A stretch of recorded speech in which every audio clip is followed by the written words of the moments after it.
বন্ধুরা, এখনকার রেসিপি আপনাদের জন্য নিয়ে আসলাম আমি। এই ডিম দিয়ে আর এই যে পেঁপে দিয়ে আমি তরকারি করব।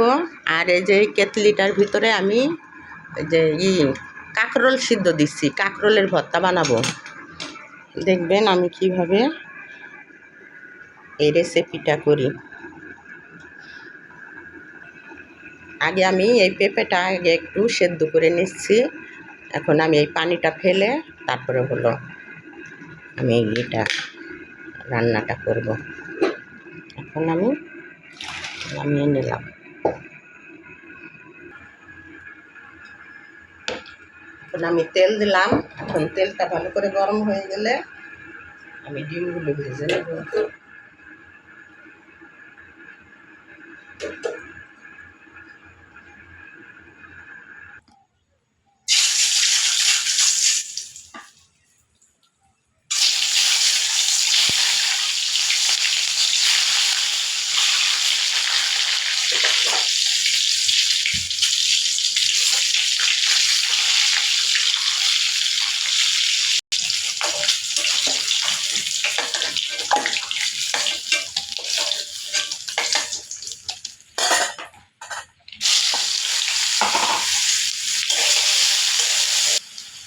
একটা তেজপাতা,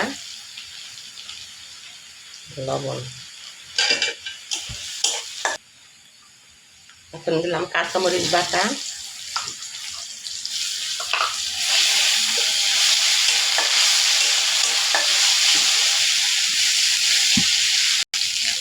জিরা বাটা,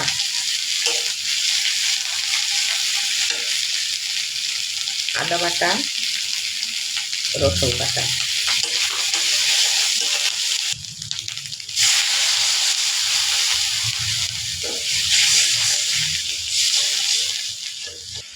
এখন দিলাম হলুদ গুঁড়া,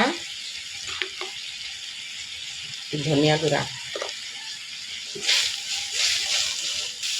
বন্ধুরা, যে তরকারি রান্না করবেন আপনারা আগে মশলাটা খুব ভালো করে মশলাটা তেলের উপরে করে নেবেন, কষিয়ে নেবেন। তারপরে যখন দেখবেন যে একদম মশলাটা ভুনা হয়ে গেছে, একদম পেঁয়াজটাও মশলার সাথে মিশে গেছে, একদম তেল ছেড়ে দিছে, তখন মনে করবেন যে মশলাটা ভুনা হয়ে গেছে। মশলাটা ভালো ভুনা হলে তরকারিটা অনেক ভালো হয়, অনেক স্বাদ হয়। মশলা ভুনার কারণে তরকারির স্বাদ বেস্বাদ। এরকম করে ভুনা হয়ে যাবে, তখন আপনি এই সবজিটা ঢেলে দিবেন। এই যে আমি পেঁপেটা ঢেলে দিলাম।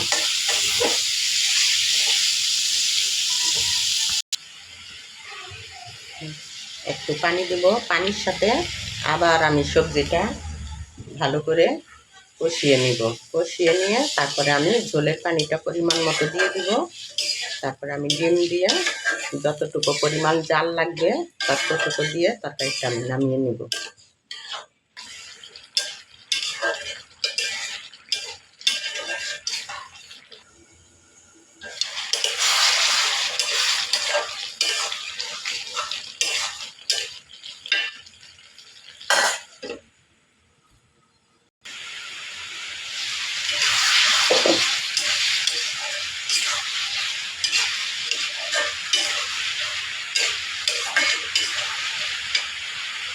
এখন আমার মশলাটা কষানো, সবজিটা কষানো হয়ে গেছে। এখন আমি এই যে পরিমাণ মতো আমি তরকারির ঝোলটা দিয়ে দিলাম।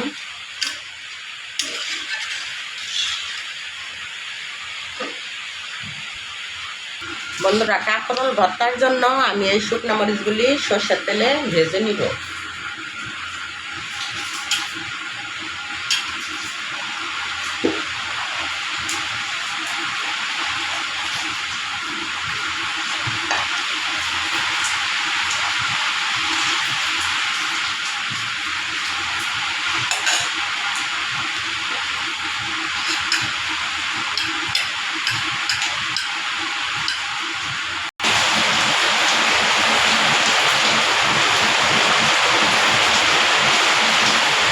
একটু গরম মশলা গুঁড়া,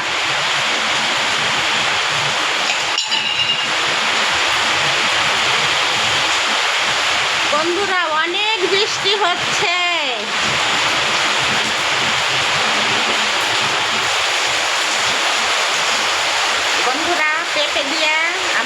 তরকারিটা হয়ে গেছে, এখন আমি তরকারিটা নামিয়ে নিব।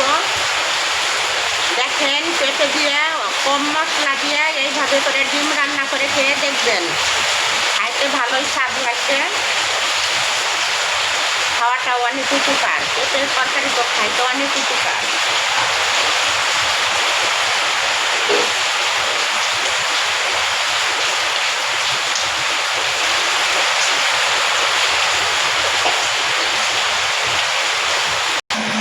বন্ধুরা, কাঁকরোলটা আমার সিদ্ধ হয়ে গেছে, আমি নামিয়ে নিছি। এখন আমি এই কাঁকরোলটা এই যে শুকনো মরিচ, পেঁয়াজ, সরিষার তেল, লবণ দিয়ে এখন মাখিয়ে নিব। এই তেলটা আমি আগেই দিয়ে দিছি। এখন আমি এই হাতে ভেঙে এই ভর্তাটা বানাই নিব। গরম